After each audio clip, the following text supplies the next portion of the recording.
नमस्ते दोस्तों, मैं अष्ट ज्योति आज की बात में आप सबका स्वागत करती हूँ। आइए आज की बात कर लेते हैं। आज बड़ा ही शुभ दिन है, अच्छा दिन है, सोमवार का दिन है, सप्ताह का पहला दिन है और सप्ताह के पहले दिन शिव जी की पूजा आराधना करते हैं और मंत्र जाप कीजिए ओम नमः शिवाय। ऐसा करके दिन व्यतीत कीजिए तो आपके सारे कार्य सिद्ध हो जाएंगे। मैं शुरू वास्तु से करती हूँ, उसके बाद आज की खास बात ले लेंगे और कृष्ण कथा में थोड़ा सा मैं ज्ञान देने की कोशिश करूंगी, तो अंत तक बने रहिए। वास्तु की बात करें तो मोमबत्ती की चर्चा करते हैं। मोमबत्ती वैसे तो सब लोग नहीं जलाते हैं, लेकिन अगर इससे घर में एनर्जी का संतुलन बना रहता है, मोमबत्ती को भी घर में जलाना चाहिए। इससे पॉजिटिव एनर्जी आप में बढ़ जाती है। घर में अग्नि की दिशा दक्षिण होती है, तो मोमबत्ती हमेशा दक्षिण दिशा में ही लगाएं। ये थी वास्तु की बातें। और अब योग और तिथि की बात कर लेते हैं। द्वादशी तिथि आज दोपहर बाद 3:55 तक रहेगी। आज दोपहर 12:11 तक सिद्धि योग रहेगा। सिद्ध योग जैसे नाम से ही जाना जाता है, सिद्धि प्राप्त करने और प्रभु का नाम जपने के लिए सिद्धि योग बहुत शुभ है। आज से कल सुबह 5:45 तक चित्रा नक्षत्र रहेगा। चित्रा 14वां नक्षत्र है और इसका स्वामी मंगल है और इसका संबंध बेल के पेड़ से बताया गया है। तो आज बेल की पेड़ की पूजा करें, उसकी उपासना करें और उसे किसी प्रकार का नुकसान नहीं पहुंचाना है। आज की खास बात ले लेते हैं। आज परशुराम द्वादशी है और आज भगवान परशुराम की पूजा की जाती है। और वैशाख शुक्ल पक्ष की द्वादशी को रुक्मणी द्वादशी भी मनाते हैं। वैशाख शुक्ल पक्ष की द्वादशी को मधुसूदन पूजा का भी विधान है। तो आज बहुत ही अच्छा दिन है। आज भगवान विष्णु की मधुसूदन नाम से पूजा की जाती है। मधुसूदन नाम की उसकी पूजा की जाती है। आज तांबे की उत्पत्ति हुई थी, तो श्री हरि को तांबे के पात्र बहुत प्रिय हैं, तो इसके लिए आज तांबे का बर्तन उससे अर्पित कीजिए। आज तांबे की उत्पत्ति हुई थी और श्री हरि को तांबे के बर्तन बहुत प्रिय है। भगवान को सभी चीजें तांबे के पात्र में रखकर आज अर्पण कीजिए। भगवान को सभी चीजें तांबे में ही अर्पण की जाती है आज के दिन। वैशाख महीने में तुलसी दल से श्री विष्णु की पूजा की जाती है। तुलसी दलों से भगवान की पूजा से भगवान प्रसन्न होते हैं। किसी को अन्न दान से करोड़ों ब्राह्मणों को भोजन समान फल मिलता है। आज के दिन आप अन्न दान कीजिए, अन्न खिलाइए, भूखे को भोजन खिलाइए। आज के दिन कुछ न कुछ दान अवश्य करें। और हर माह में दोनों त्रयोदशी को प्रदोष व्रत भी किया जाता है। तो आज और खास बात है, आज प्रदोष व्रत है। आज दोपहर 3:55 के बाद त्रयोदशी तिथि लग जाएगी। आज दोपहर के बाद 3:55 के बाद त्रयोदशी तिथि लग जाएगी। त्रयोदशी तिथि में संध्या का समय आज ही पड़ेगा, तो प्रदोष व्रत आज ही किया जाएगा। उसमें शिव जी की पूजा करते हैं। इसमें समस्याओं का अंत होता है और उत्तम लोक मिलता है। और सूर्यास्त के बाद किसी भेंट के साथ अगर शिव प्रतिमा के दर्शन करते हैं तो आपको फल मिलता है, शुभ फल मिलते हैं।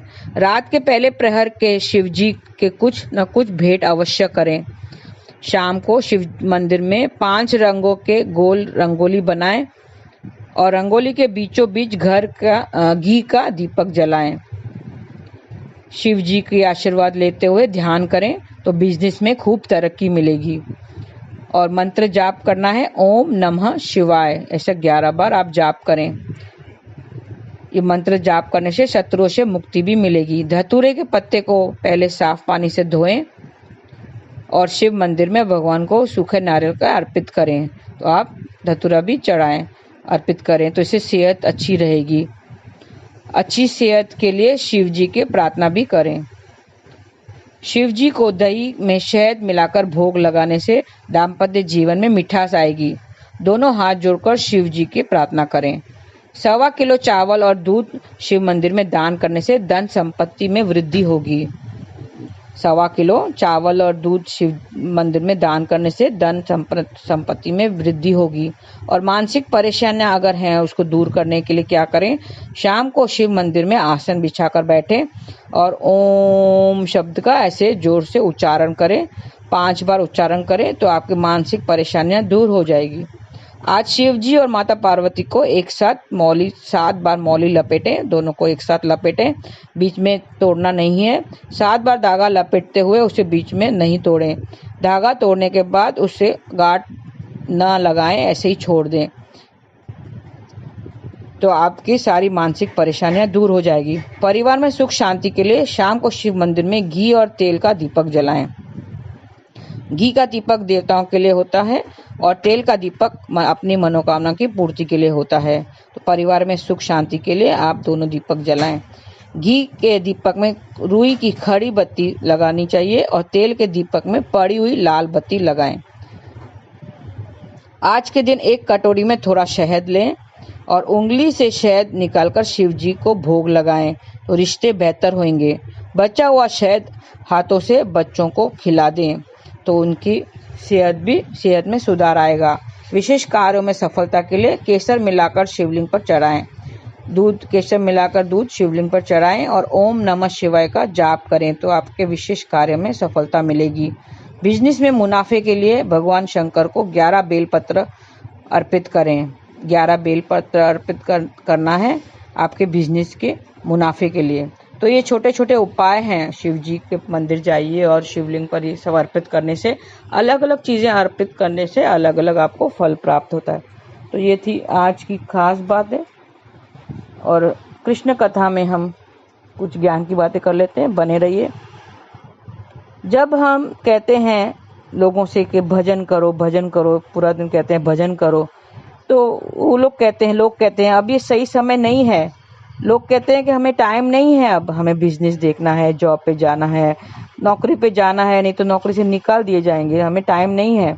जब ऐसा होगा, एक वक्त ऐसा आएगा कि जब लोग कहेंगे कि चलो भजन करते हैं अभी, तो समय ही निकल जाएगा और हमारा नाम सत्य हो जाएगा, हमारा खत्म हो जाएगा। तब अभी देर नहीं हुई है। हमारा अंत समय कब है हमें पता नहीं है। लोग ऐसे ही मर रहे हैं। हार्ट अटैक से बहुत लोगों की मृत्यु हो रही है। बच्चे क्या, बूढ़े क्या, जवान क्या, सबकी हार्ट अटैक से मृत्यु हो रही है। कोई तो जिम पे एक्सरसाइज करते हुए उनको हार्ट अटैक आ रहा है और उनकी मृत्यु हो रही है। पता नहीं है कब मृत्यु हो जाए, कब स्ट्रेस लेवल बढ़ जाए।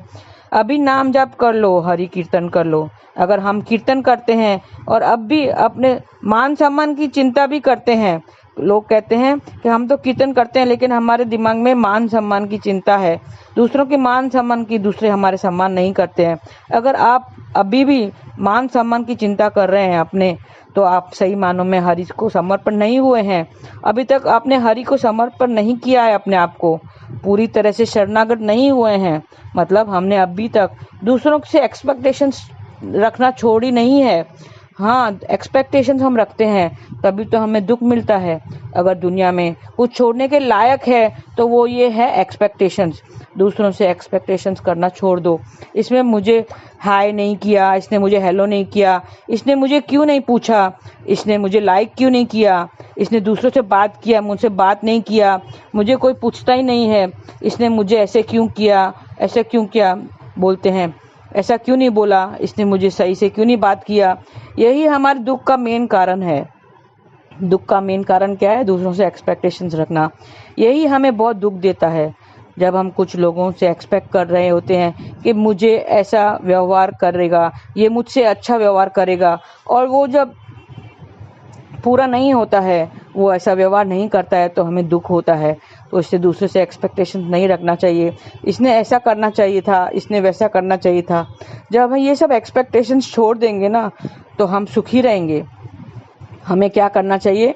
देना ही चाहिए। देना देना देना देना। अगर जिस दिन हमने लेने का सोचा तो हमें दुख मिलेगा। दूसरों से लेने का नहीं सोचना चाहिए, हमेशा देने का सोचना चाहिए। अगर कुछ छोड़ना ही है तो क्या छोड़ें? दूसरों से एक्सपेक्टेशंस, ये सब हमें छोड़ना चाहिए। वो छोड़ दो, बहुत सुखी रहोगे। अभी तक हमारा मान सम्मान गया नहीं है कि इसने मुझे सम्मान नहीं दिया, तो हम पूरी तरह से श्री कृष्ण के शरण नहीं हुए हैं, श्री कृष्ण के शरणागत नहीं हुए हैं। आपके दूसरा कोई पूछे या ना पूछे, आपको दूसरा कोई पूछे या ना पूछे, लेकिन आप पूछो, आप दूसरों से पूछो कि आप कैसे हैं। अगर वो पानी पिलाता है या खाना खिलाता है आपको, तो ये उसकी उदारता ही होगी। ऐसा कुछ भी एक्सपेक्ट नहीं करो। मगर तुम उससे कुछ एक्सपेक्टेशन नहीं करो, ये तो उसकी उदारता ही है कि जो उससे आपको खाना खिलाता है, पानी पिलाता है, लेकिन उससे कुछ एक्सपेक्टेशन नहीं करना चाहिए। हम इस संसार में सिर्फ 4 दिन के लिए ही आए हैं। हाँ, सिर्फ 4 दिन ही है हमें। इस 4 दिन में इसने ऐसा किया, इसने वैसा किया, इस झंझट में क्यों रहना, इस झंझट में क्यों रहते हैं। कितने एक्सपेक्टेशंस होते हैं हमें दूसरों से, उतने ही आप चिड़चिड़े हो जाते हैं। जितने ज़्यादा एक्सपेक्टेशंस रखेंगे उतने ही आप चिड़चिड़े हो जाते हैं, क्योंकि सब एक्सपेक्टेशंस पूरे नहीं होते हैं। इसमें जो हम 1-2 ही एक्सपेक्टेशंस पूरे हो पाते हैं, बाकी पूरे नहीं होते हैं, तो हम क्या हो जाते हैं, चिड़चिड़े हो जाते हैं, गुस्सा आता है, क्रोध आता है, फिर हमें दुख होता है। हम अपने बच्चों से भी कुछ एक्सपेक्ट नहीं करना चाहिए, हमें अपने बच्चों से भी कुछ एक्सपेक्ट नहीं करना चाहिए। उनकी लाइफ अलग है, वो कुछ और मकसद से आए हुए हैं, हम कुछ और मकसद से आए हैं। हम दोनों एक दूसरे से कुछ एक्सपेक्ट नहीं कर सकते हैं। उनके मन में क्या चल रहा है ये उसको ही पता, उसके बिजनेस में क्या प्रॉब्लम है ये तो उसे ही पता है, उसको कितनी उलझनें सहन करनी पड़ती है, क्या क्या उलझनें हैं, क्या क्या प्रॉब्लम है, ये आपको नहीं पता। तो फिर एक्सपेक्टेशंस क्यों। हमें सब अपने एक अलग दुनिया बनानी चाहिए। अभी जब हमारी उम्र हो गई है, जब 50 के ऊपर हो गए हैं, तो हमारी एक अलग सी दुनिया बनानी चाहिए। कौन सी दुनिया, भक्ति की दुनिया, जिसमें आप अपने घर जाने की तैयारी करो, अपने घर जाने की तैयारी करो। कौन सा घर, कृष्ण का दर, श्री कृष्ण का दर, वही तो असली दर है हमारा, असली घर हमारा वही है। और हमें नाम जाप करते हुए जाना चाहिए, हरे कृष्णा कृष्ण कृष्ण हरे हरे, हरे राम राम राम हरे हरे। कहते हैं क्रोध सबको नाश कर देता है। क्रोध में रुक जाओ, क्रोध आए तो रुक जाओ, जहाँ गलती हो वहाँ झुक जाओ, जहाँ आपकी गलती हो वहाँ झुक जाओ। ये 2 बातें याद रखना है। जब क्रोध में हो तो रुक जाओ, जहाँ गलती हो वहाँ झुक जाओ। मतलब अगर क्रोध आपको जब भी क्रोध आए तो आप थोड़ा ठहरो और सोचो कि आप क्या कर रहे हो, क्योंकि क्रोध में सब नाश हो जाता है। क्रोध में हमारा दिमाग नहीं चलता है, सब नाश हो जाता है। रिश्ते तो हम मोड़ नहीं सकते हैं, रिश्ते हम तोड़ नहीं सकते हैं। रहना तो इन्हीं लोगों के बीच में ही है, रहना तो इन लोगों के बीच में ही है। हम सबको कुछ ना कुछ हम छोड़ नहीं सकते, उनको छोड़ के हम किधर जंगल में नहीं जा सकते हैं, कुछ छोड़ नहीं सकते। वो सबको माफ़ करते हुए चलना चाहिए और दूसरों से माफ़ी मांग लेनी चाहिए। ऐसे हमें ज़िंदगी बितानी चाहिए कि मैंने अपनी ज़िंदगी इस कदर आसान कर दी, दूसरों को माफ़ कर दिया और दूसरों से माफ़ी मांग ली। तो हमें सिर्फ दूसरों को माफ़ करना है और दूसरों से माफ़ी मांग लेनी है। अगर गलती किया हो, अगर गलती हो तो वहाँ झुक जाओ। झुकना मतलब क्या, गलती ना भी हो तो भी अगर झुकना सही हो तो झुक जाइए, क्योंकि झुकना मतलब आप कम नहीं हो गए। झुकना मतलब आपके अपने परिवार, अपने व्यवहारों को ज़्यादा महत्व दिया है, अपने संबंधों को ज़्यादा महत्व दिया है। तो इसके लिए कहते हैं क्रोध में जरा रुक जाओ और जहाँ गलती हो वहाँ झुक जाओ। तो आप नाम जप करते रहिए, क्योंकि ईश्वर ही है जो आपके साथ चलेगा, ईश्वर का नाम आपके साथ चलेगा, लोग आपके साथ चलने वाले नहीं हैं। तो अंत समय हमारा कब होगा पता नहीं, कौन से क्षण में आपका अंतिम क्षण होगा ये भी पता नहीं। तो आज ही नाम जाप कीजिए, अब भी देरी नहीं हुई है। आज के लिए बस इतना ही, धन्यवाद। आपका दिन शुभ रहे। हरे कृष्ण।